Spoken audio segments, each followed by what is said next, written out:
Bueno, ¿cómo les va? Espero que bien. Les voy a tratar de explicar cómo se resuelve el ejercicio 2 del trabajo práctico 3. ¿Sí? Tenemos este simple y sencillo circuito donde tenemos un nodo. Ese nodo lo que hace es separar las corrientes, ¿sí? A partir de una corriente total en tres corrientes. La corriente 1, la corriente 2 y la corriente 3. ¿Sí? Esta fuente de alimentación, que está compuesta por una fuente de 24 volts, ¿sí? Como esto es una pista, llega a cada una de las resistencias sin ningún tipo de caída, sin ningún tipo de división, ¿sí? Los 24 volts se hacen presentes en los extremos de cada una de estas resistencias. Estos son los datos, ¿sí? Por la primera ley de Kirchhoff sabemos que la corriente total que va a tener que salir de la fuente para alimentar estas tres ramas, ¿sí? La corriente total va a ser la corriente 1 más la corriente 2 más la corriente 3.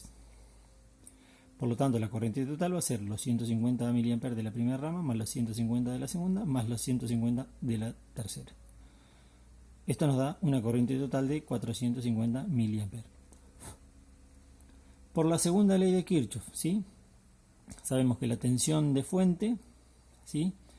Va a tener que ser igual a la caída de tensión que produzca la resistencia más la tensión en el LED 2. ¿Sí? Si tomamos como dato esta primera rama, ¿sí? La tensión presente acá, que son 24 volts, menos esta caída que no sabemos cuánto es, nos va a tener que dar los 3,2 volts que tiene que haber en el LED para que prenda de acuerdo a las especificaciones.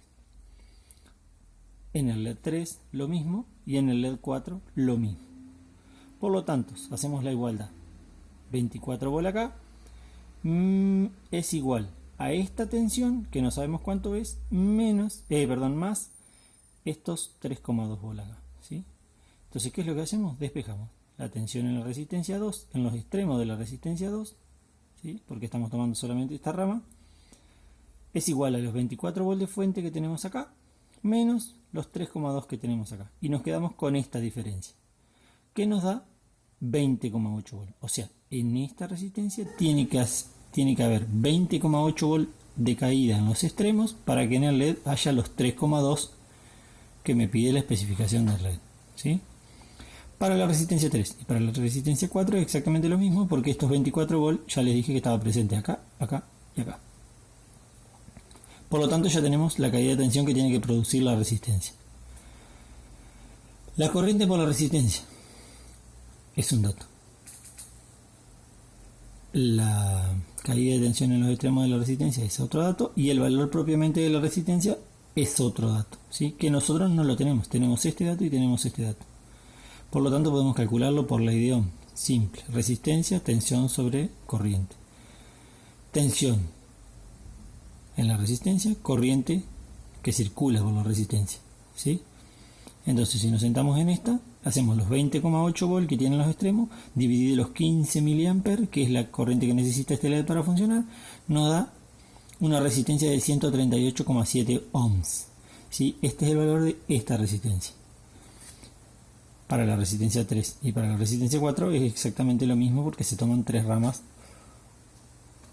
como son las tres iguales, ¿sí?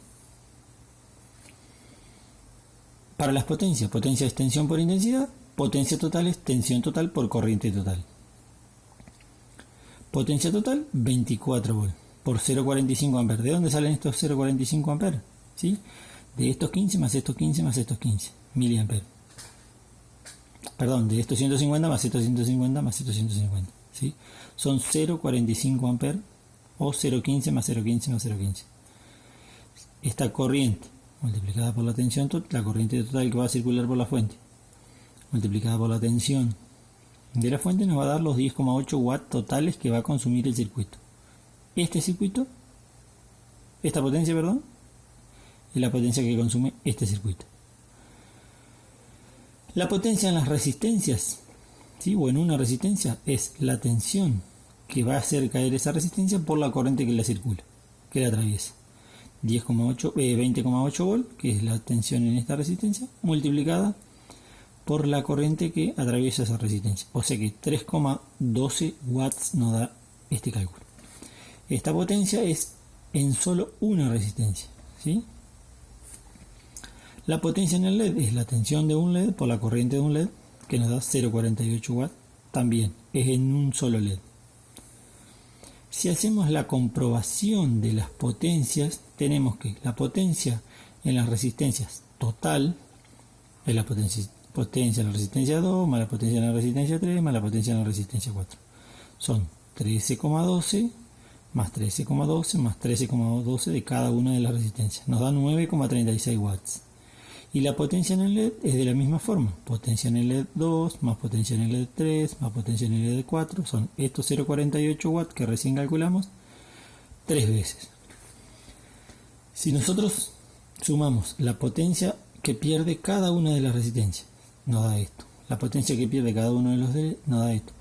Hacemos la potencia de las resistencias más la potencia de los LEDs y nos da la potencia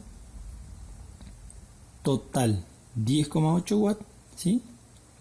Que si nosotros lo comparamos con estos 10,8 watts que era lo que habíamos calculado hoy, son dos valores iguales. Por lo tanto, está bien hecho el cálculo. ¿Sí?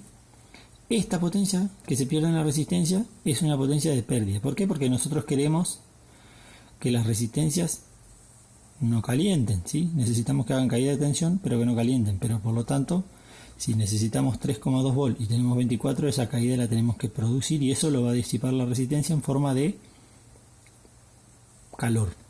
Entonces esto se pierde porque necesitamos que este circuito ilumine, no que caliente. Y esto es lo que se transforma en energía luminosa, ¿sí? O en energía lumínica. Esto es lo que se va a utilizar. Entonces, decimos que 1,44 watts se utiliza y 9,36 watts se pierde. Este es un gráfico donde nos determina cuál es la potencia real del circuito consumida, cuál es la potencia que se transforma en energía útil y cuál es la potencia de pérdida, ¿sí? Por lo tanto, este circuito es ineficiente. ¿Por qué? Porque la potencia de pérdidas es mayor que la potencia útil.